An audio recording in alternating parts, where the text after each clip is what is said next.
Welcome to the Evolve Beyond Limits podcast. I'm your host, Stacey Geisel.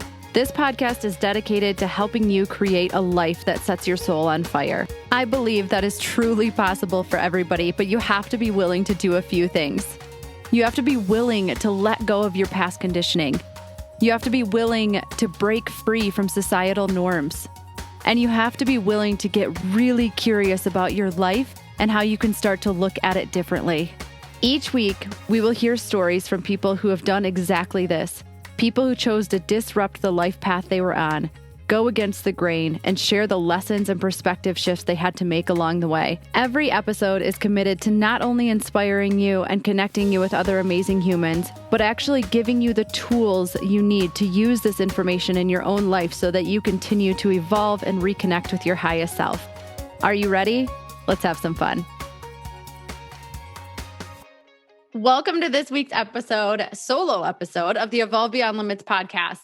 So really quick, if you're watching this, Jeremy, my amazing podcast editor, is like, whatever you do, just don't wear big, obnoxious earrings. And I was like, oh, what? I think I'm going to wear the biggest, most obnoxious earrings I can find. Okay. Anyways, moving on. This week, I want to talk about this idea of seek to understand. Seek to understand. This is literally one of the biggest lessons that I have been learning from my husband, Andrew, and it is life-changing. So I could never figure out how he had this ability to fire somebody and then they would want to take him out for a beer afterwards. Like, it was fascinating. He would have the best relationships with people. Like, they would give him hugs as he went out the door. It was just, I'm like, how do you do that? Like, and he's like, I just seek to understand. I seek to understand where somebody's coming from. And I was like, mind-boggling. But here's the thing that he does that not that many people are that great at.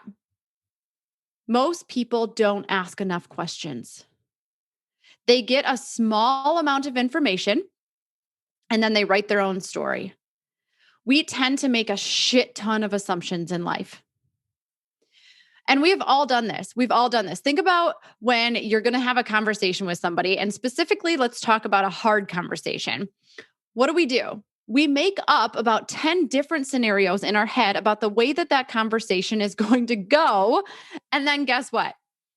It never goes the way you expected. It almost always goes better than expected because more than likely you didn't have all the information.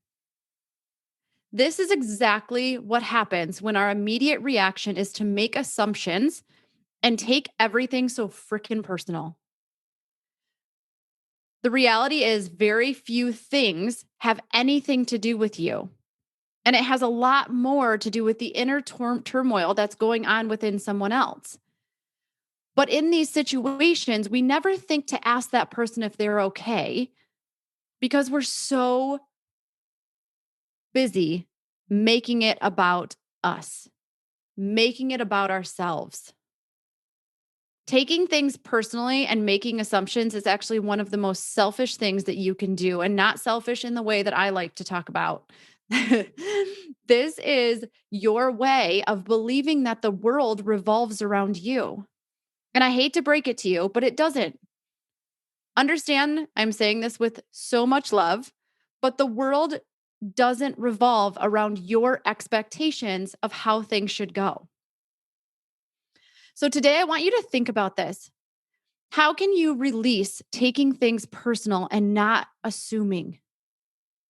If someone doesn't text you back or call, what if instead of getting upset with them, you reached out and asked if they're okay? Because you miss them and you've been thinking about them and you'd love to connect. If someone doesn't want to work with you or they cancel on you, how can you show compassion instead of immediately assuming it has something to do with you? Instead of drawing your own conclusions about something, what if you asked more questions until you actually had all the pieces of the puzzle? The thing is that most people just want to feel heard, loved, and understood. Yet we rarely give people the chance because we don't seek to understand. So today, I want you to think about somewhere in your life where you tend to take things very personal, or maybe you're making a lot of assumptions about a scenario or a person. And instead of holding on to that hostility, how could you open up space for someone to feel heard by simply asking questions and actually listening to what they have to say? Okay, until next week, be bold, be brave, but most importantly, just be you.